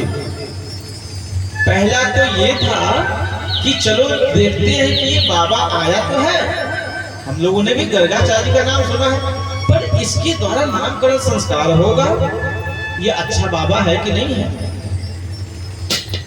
ऐसा सोच करके कि देखे तो सही, तो ओरिजिनल बाबा है कि डुप्लीकेट है, ओरिजिनल होगा तो समझ जाएगा। और ऐसे भाव से गोद में लेकर के गई, और जैसे ही गर्गाचार्य जी ने देखा यशोदा मैया के गोद में बालक को, नेत्र बंद किए और नेत्र खोल करके कहने लगे, अयम हीरो हीरो पुत्रो जमयन सुहृदो सुहृदय सुहृदो गुणहि, अयम ही रोहिणी पुत्रो रम्यन सुहृदो गुणहि आख्यास्ते राम इति बलाधिक्याद बलम विदो। कहे कि अरे यह रोहिणी का पुत्र है और इसके अंदर बल अधिक है, इसके अंदर बहुत बल है, इसलिए इसका नाम तो राम है, बहुत सुंदर है, पर रमन्त योगिनः यस्मिन् सह राम, ये योगियों के हृदय में रमण करने वाला है, पर इसके अंदर ना बल बहुत है, इसलिए इसका नाम होगा बलराम। अब जैसे ही कहा कि अयम ही रोहिणी, अरे यह तो रोहिणी का पुत्र है, सो यशोदा मैया तो एकदम बिल्कुल लज्जित हो गई, अरे ये तो पहचान गए। अब कह के बाबा मैं क्या बताऊं, मैं जल्दी जल्दी आ रही थी, सो मैंने दीदी को कहा कि तुम जल्दी से लल्ला को उठा के ले आना, ये तैयार था। हम दोनों बस ऐसे ही अपने पुत्रों में कोई भेद भी नहीं रखते हैं, और मैं ऐसे लेके आ गई। कहा कोई बात नहीं है। तो बोली यशोदा मैया की बाबा आपने तो नाम रख दिया, अब मेरे पुत्र का नाम रखो। तो कह के देखो, नेत्र बंद किए, और जैसे ही नाम सोचने लगे ना, तो नाम सोचते सोचते भगवान और भगवान के सुंदर छवि को देख करके उनकी समाधि कर गए, और थोड़े देर नेत्र बंद किए रखे। अब यशोदा मैया सोची कि अरे ये कितना, कौन सा नाम सोच रहे हैं इतने देर में, तो कितना नाम रखा जाता। ये बाबा आंख बंद कर लिया, समाधि लगा लिए, ये बाबा हैं कि चले गए, बार बार बाबा बाबा बोली जाए बोली जाए। जब यशोदा मैया ने थोड़ा ना ऐसे हिलाया बाबा, तब उनकी समाधि खुले। हाँ, कहा कि बाबा कहाँ चले गए थे। बाबा ने कहा कि क्या बताए कहाँ चले गए थे। अरे मैं यहाँ से इनके नाम खोजने के लिए घूमने लगा ना, सो इतने नाम मिले, मैं सोचा कि रखो कौन सा नाम। बहुनी नामानि संते, बहुनी संति नामानि रूपाणि च सुतस्सते, गुण कर्माणि रूपाणि ताने हकम वेदनो जनः। अरे इनकी तो बहुत नाम है। मैया घबराई करी राम, अभी हम एक नाम पूछ रहे हैं, एक नाम तो अच्छे से कहने आएगा कि नहीं, ये बाबा पता नहीं कितना बड़ा बाबा है, किस तरह का नाम देंगे। और ये बहुनी संति नामानि, कहने के बहुत नाम है। कि बाबा बहुत नाम मत बताओ, एक नाम बताओ जो हम इसको पुकारें बुलाएं। नाम का भी बड़ा प्रभाव पड़ता है। हम लोग भी अपने बच्चों का नाम रखते हैं ना, आजकल टिंकू टिंकू टिंकू पता नहीं क्या क्या। वास्तव में नाम का प्रभाव तो है, और उसकी कथा हम लोग पहले भी सुने अजामिल उपाख्यान में, कि नारायण नाम रख करके भी अजामिल अवतार है। एक तो बड़े सुंदर सुंदर नाम होने चाहिए। बच्चों के। आजकल अंग्रेजी नाम रखने का बड़ा फैशन है, इसीलिए बच्चा लोग अंग्रेज होता चला जा रहा है, फिर उधर ही देखता है विदेश की तरफ, उसी कल्चर को अपनाता है, क्योंकि आपने जन्म से ही उसके अंदर बीज डाल दी है अंग्रेजी का, तो कहाँ जाएगा। और जो पश्चिमी सभ्यताओं का अनुसरण करता है ना, उसका विरोध नहीं है, पर जो वहां का कल्चर वहां के हिसाब से चाहे जैसा भी हो, पर हमारे अनुकूल वो नहीं है। पश्चिमी सभ्यताओं का हम सब अनुसरण करके आज अपने को समाप्त कर रहे हैं। हमारे यहाँ आप दृष्टांत के माध्यम से देखिए, चंद्रमा जब पूरब की तरफ होते हैं ना, पूरे फूले खिले होते हैं, पर वही चंद्रमा जैसे जैसे पश्चिम की तरफ जाते हैं ना, उनका आकार छोटा होता चला जाता है। और एक दिन अमावस्या आता है, अमावस्या के दिन चंद्रमा एकदम बिल्कुल छोटे से तार की तरह वो भी धीरे से लुप्त हो जाते हैं। और आप पूर्णमासी को देखो, पूर्णमासी का चंद्रमा कभी पश्चिम उदय नहीं हो सकता है, जब भी उदय होगा तो पूर्व की दिशा की तरफ, और जब भी उदय होगा तो पूरे प्रकाश और अपनी आभा प्रभा को लेकर। तो हम सब भी जा रहे हैं ना पश्चिम की तरफ, विनाश की तरफ। हमारा सारा आकार, हमारा रूप और हमारा पहचान सब समाप्त होता चला जा रहा है।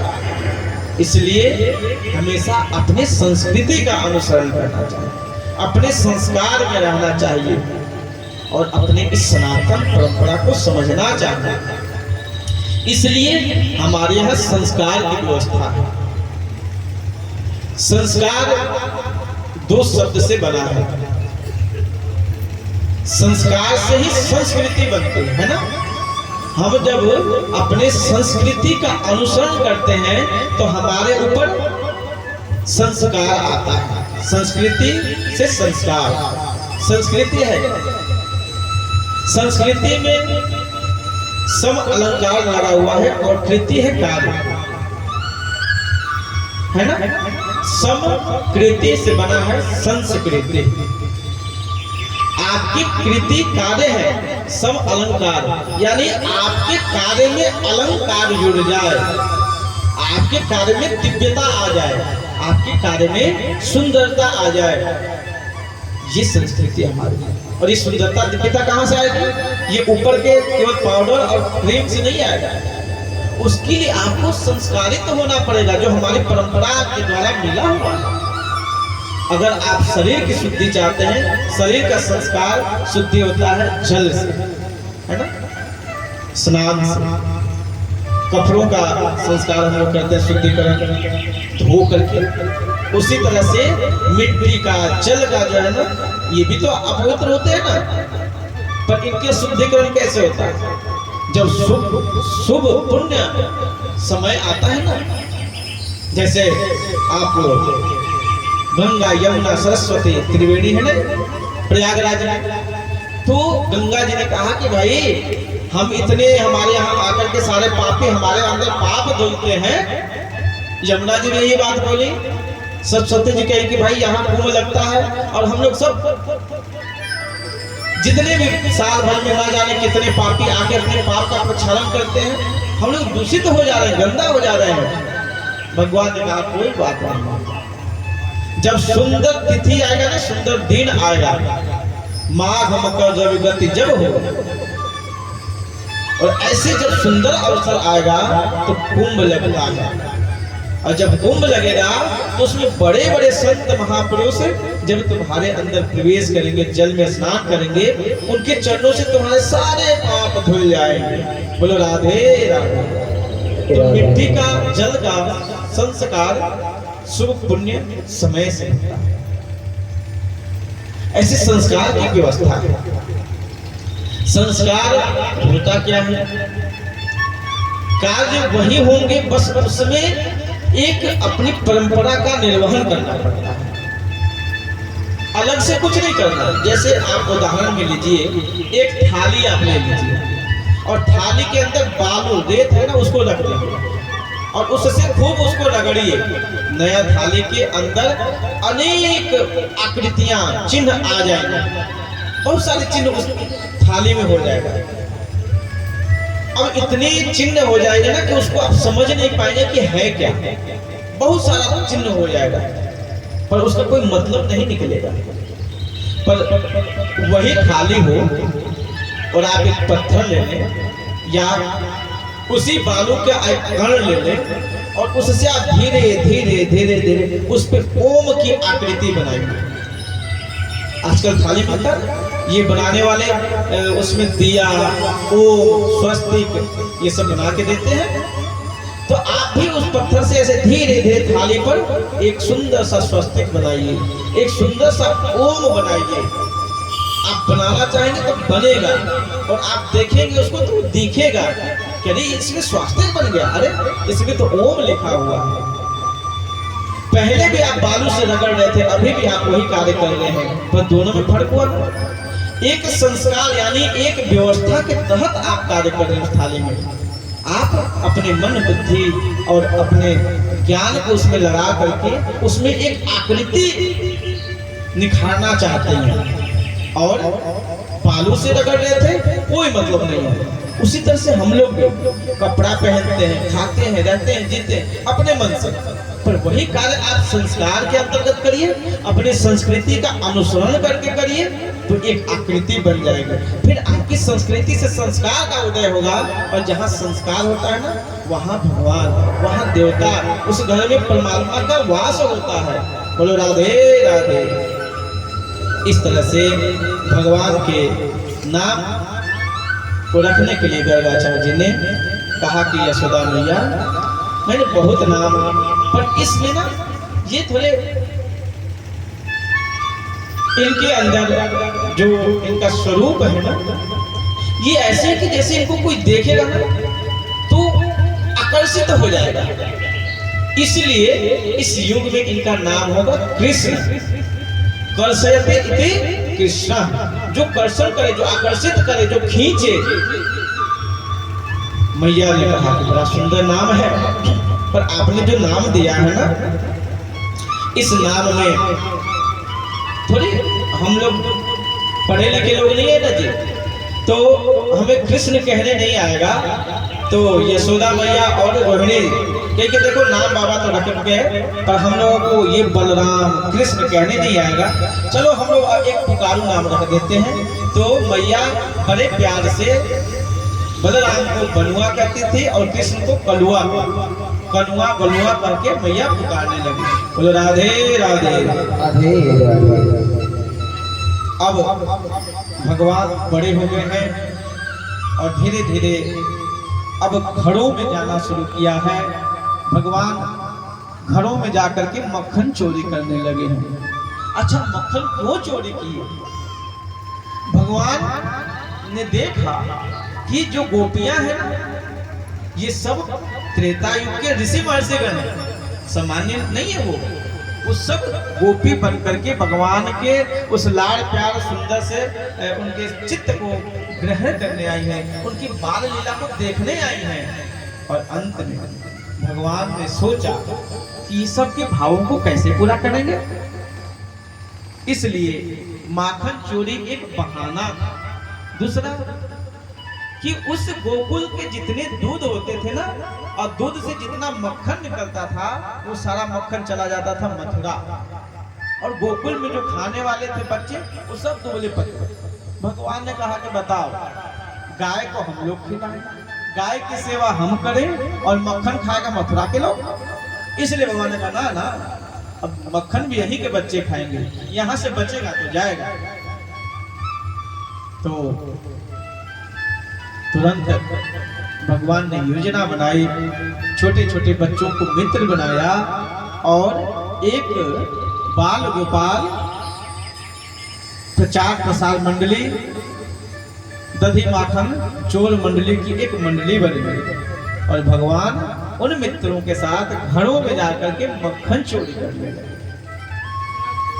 कथा आप सबको पता ही है, कैसे कैसे भगवान कौतुकी हैं, सबके भावों को। एक दिन ना भगवान एक गोपी के यहाँ गए, बोले भाभी, कहा कि हाँ। और भाभी हमें मक्खन खिलाओगे? कहा बिल्कुल, पर उसके लिए तुम्हें हमारा काम करना पड़ेगा। कान्हा ने कहा कि कोई बात नहीं, बताओ क्या करना पड़ेगा।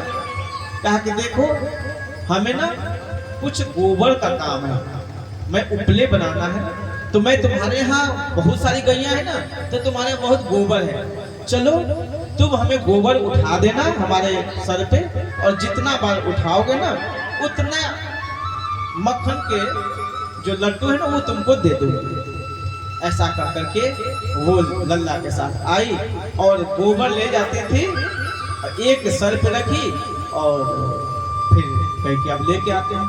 लल्ला का रुको रुको रुको, तुम जा रही हो लेकर के, हमें गिनती तो आता नहीं है, तुमको गिनती आता है? वो कहे कि मुझे भी गिनती नहीं आता है। कहा तो ये तो हिसाब गड़बड़ हो जाएगा, तुम कितनी बार ले जाओगी ये कैसे पता चलेगा? तो गोपी ने सर पे लेगा अपने ऐसे गोबर से निकाला, कहा कि कोई बात नहीं, जितनी बार ना मैं गोबर ले जाऊंगी ना टोकरी के, तो उतनी तेरे ऊपर ऐसे लगा देते। एक ऐसे ना लेके ऐसे लगा दे उसके ललाट पर, कान्हा जी को लगा दी और कहीं कि देखो एक, फिर वो चली गई। कहीं कि जितनी बार मैं ले जाऊंगी उतनी उतनी बार तुम्हारे पर गोबर चिपका दूंगा। भगवान ने कहा ये तो बड़ा अच्छा उपाय है। अब भगवान उठाते ही गए, 1 2 3, तो चेहरे पर ना जहां तहां छोटे छोटे गोबर के टिकुली जैसा सट गए, वो गोपी सटाते चली गई। मैया घूमते घूमते आई कि लल्ला बहुत देर से गायब है, कहाँ चला गया।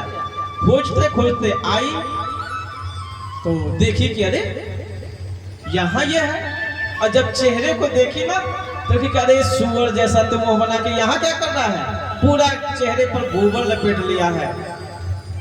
और ऐसा कह करके मैया गई और जाकर के कान्हा के ऊपर का सारा गोबर के ये क्या लगा लिए, सुअर हो गया, पूरा उसका चेहरे का गोबर हट गया। अब भगवान कह रहे हैं कि मैया ये क्या की तुम? भगवान कहे कि मैया ने कहा क्या हुआ? मैया तूने तो सारा हिसाब गड़बड़ कर दिया, ये सारे हिसाब हमारे थे, कितना मुझे मक्खन लेना था, तूने तो सारा हिसाब ही गड़बड़ कर दिया। बोलो राधे राधे राधे। मैया को बाद में पता चला कि ये तो इसके सारे, अब वो गोपी आई, अब कितना था हिसाब से खत्म है ना। ऐसे भगवान कौतुकी हैं, कुछ न कुछ लीलाएं करते रहते हैं। एक दिन गए और जाकर के मक्खन चुरा रहे थे, सो मक्खन चोरी करते करते मैया ने पकड़ लिया। अरे वो गोपी, एक गोपी पकड़ ली कस के, अगर कि आज तुम पकड़ाए हो ना, चलो चलो चलो, तेरी तो मैया कहती है कि मेरा लल्ला चोरी करता ही नहीं है, ये सब शिकायत करती हैं, आज तुम पकड़ाए हो, चलो आज तुमको तुम्हारे मैया से डांट सुनवाते हैं। अब तेरी मैया कहती है ना कि नहीं, अब आज उसको पता चलेगा कि हाँ ये चोरी करता है। जब मैं कहूँ तो कोई मानने को तैयार नहीं। खैर अब तो पकड़े गए हैं, करना क्या था, अब तो पकड़ा के जाना ही था। भगवान चलने लगे अपने मित्रों, अब सारे जो मित्र थे सबने देखा कि अरे ये तो सरदार हम लोगों का पकड़ा गया, अब क्या होगा। सब बड़े परेशानी में पड़े कि सरदार ही पकड़ा गया, पता नहीं क्या होगा। भगवान कौतुकी है, एक अपने मित्र को बुलाए और उसी को बुलाए जो उसके घर की थी, उसी के घर की ले जा रहे थे ग्वालिन, तो भगवान ने उसी को बुलाया। कान्हा ने कहा कि मित्र इधर आओ, वो आया। और ब्रज क्षेत्र में आपको पता है कि सब लोग ना अपने आंचल को पूरे यहाँ तक ऐसे ढक लेते हैं, चेहरा नहीं नजर आता। अब वो अपना साड़ी का पल्लू नीचे तक लटका करके और चले जा रहे थे। इतने में बड़े प्यार से बोले कि ए देखो मेरे हाथ बड़े नाजुक हैं, दर्द हो रहा है हाथ में, ऐसा करो ना कि इसको छोड़ो, ये हाथ पकड़ लो। और भगवान ने क्या किया कि हाथ पकड़ाने के चक्कर में अपने मित्र का हाथ पकड़ा दिया और भगवान वहां से 9 2 11 और गोपी के पहुंचने से पहले ही भगवान जाकर के घर में सो गए। मैया देखी भी नहीं और ये जाके चुपके से जाके घर में सो गए। अब ये तो बड़ा अपने गर्व में, चलो मैंने आज इसको पकड़ के अब यशोदा मैया से कहूंगी कि देख ले तू कहते ना कि तेरा लल्ला चोर नहीं है ना, सबको तू झुठला देती है, आज तो पकड़ाई, आज तो तेरा लल्ला पकड़ा गया, देख ये सारे इसके हाथ में मुंह में मक्खन लगे हुए हैं और वो इसी भाव से अपना जा रही है खुश होकर। और बोलते जा रही है, बड़बड़ाते जा रही है कि चल चल आज तुझे बड़ा मक्खन मिलेगा। तेरी मैया जब डंडा उठा के तुझे पीटेगी ना तो समझ में आएगा कि कैसा मक्खन होता है। दूसरे के घर में मक्खन खाता है, अपने घर का मक्खन बचाता है, अपने घर का क्यों नहीं खाता। अब वो कान्हा हो तो कुछ जवाब दे। और कहते कहते जब दरवाजा पे गई चिल्लाई, मैया ओ यशोदा मैया। अब 2 बार 4 बार जब आवाज दी ना तो मैया उधर से कुछ काम कर रही थी, निकली। अरे क्या है, क्या हुआ, क्या पागल बनी है, ऐसे चिल्ला रही तब से कि कन्हैया कन्हैया। अरे यशोदा यशोदा बोल क्या हुआ। कहा ये ले। तू कहती है ना कि तेरा लल्ला चोरी नहीं करता है, देख तेरा लल्ला आज मेरे घर में गया था, चोरी भी किया, मटके फोड़ दिए, सारे मक्खन अपने मित्रों को बांट दिया। और वो तो मैं कहो कि संयोग से पहुंच गई तो उसको पकड़ ली। और ये देखो यशोदा मैया देख रही तो करी करे, ये क्या बोले जा रही है कि तू पागल हो गई है क्या, तेरा दिमाग ठीक नहीं है। कहा क्या हुआ, कहा तू कहना क्या चाह रही है। कहा कि मैं कहना अभी तक तुमको नहीं पता चला। अरे मैं ये कह रही कि ये जो ये है ना कान्हा, ये चोरी में पकड़ा गई, लो इसको। यशोदा ने कहा कि ये मेरा कान्हा थोड़ी है, ये तो तुम्हारे घर का तुम्हारा देवर है। और वो जब देखने लगी तो अरे तू कब आ गया, तू कब आ गया। कहा भाभी तू भक्त से तो मुझे ही लेके चली थी, मुझे क्या पता तू कहाँ ले जा रही है। तू तो बोले जा रही थी, मैं समझा नहीं, मैं तो तेरे साथ चल रहा था। अरे फिर कान्हा कहाँ गया। मैया से कहा मैया कान्हा चोरी किया। कहा तू पागल हो गई, मेरा कान्हा तो सो रहा है। और जैसे ही मैया ने आवाज दी कि कान्हा, कहा कि कान्हा घर में नहीं होगा, लेकिन नहीं वो सोया हुआ है। और जैसे ही मैया ने आवाज लगाई, कान्हा तो सोए तो थे नहीं पर आंख मलते हुए, क्या मैया तो मुझे सोने में तंग करती है, क्या हुआ, क्या बेटा इधर इधर। ये देख कह रही थी कि तू इसके घर गया था। मैया इसके घर मैं को क्या जाने जाऊं। अरे ये कह रही कि तू मक्खन चुराया था। मैया अपने घर में इतना मक्खन पड़ा, इसके घर क्यों खाने जाओ। इसके घर का मक्खन तो बंदर भी नहीं खाते, महकता है इसके यहाँ का, हम नहीं खाते इसके यहाँ, जाते भी नहीं। अब तो मैया बेटी देखो बात तो ठीक कह रहा है, अपने घर में इतना मक्खन है।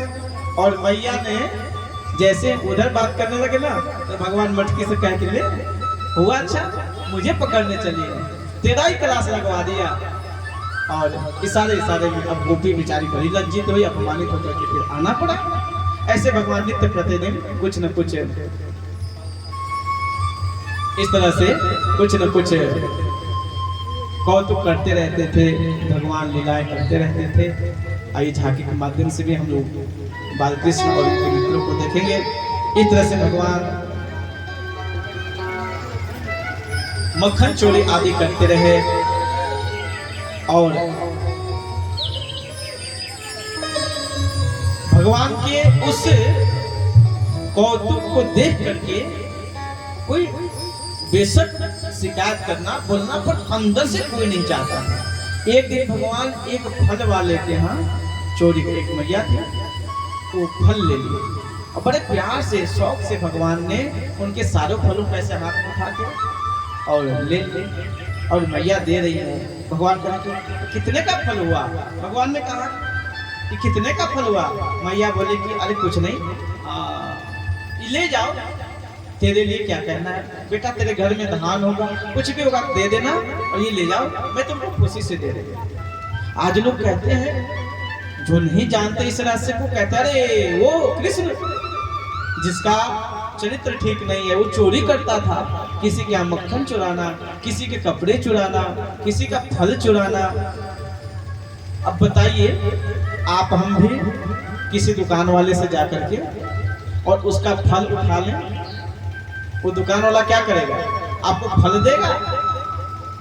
जैसे ही फल उठाएंगे वो फल वाला का दृष्टि आपके ऊपर पड़ा, या तो चोर समझ करके मारेगा, रखो पहले रखो, क्या बात है।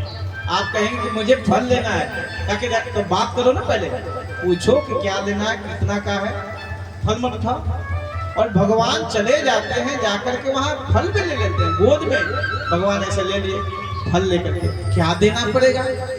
भगवान मैया बोले कि और कुछ भी लाके दे दो, हम तो फल के बदले धान भी ले लेते हैं, गेहूं भी ले लेते हैं, जो मर्जी ला के लोग देते हैं उसके बदले फल दे देते हैं। भगवान गए घर में और छोटे छोटे हाथ हैं भगवान के, ऐसे अंजलि में ऐसे उठा लिए, सोचा कि क्या ले जाए, तो छोटे से धान ही ले लेते हैं। और भगवान ऐसे धान लिए और लेकर के दौड़ते हुए आ रहे हैं। धान तो लिए थे एक अंजलि, पर दौड़ने लगे ना, छोटा छोटा हाथ उंगलियों के बीच से धीरे धीरे धीरे धान जो है घर से दरवाजे तक आते आते बहुत सारा धान गिर गया। अब हाथ में केवल जो सटे हुए थे ना 2 4 5 वही, भगवान आकर के कह मैया मैया ये जो धान में बहुत सारा धान लेके आई, और जैसे ही हाथ खोले तो मैया धान तो सारा गिर गया, अब क्या करें। मैया ने कहा कोई बात नहीं है कान्हा, तू फल खाएगा ना, ये ले जा। ऐसा कोई कर सकता है? आप कुछ न दे उसके बदले वो अपना सब कुछ देने को तैयार है। बोलो कृष्ण कन्हैया लाल की जय हो। अरे वाह,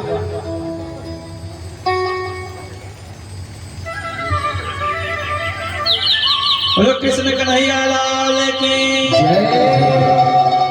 बाल गोपाल की यहाँ ले आइए, बढ़ा के देते हैं, फिर वहाँ आगे कुर्सी लगा दीजिएगा। और इनके माखन चोरी की और ये हमारे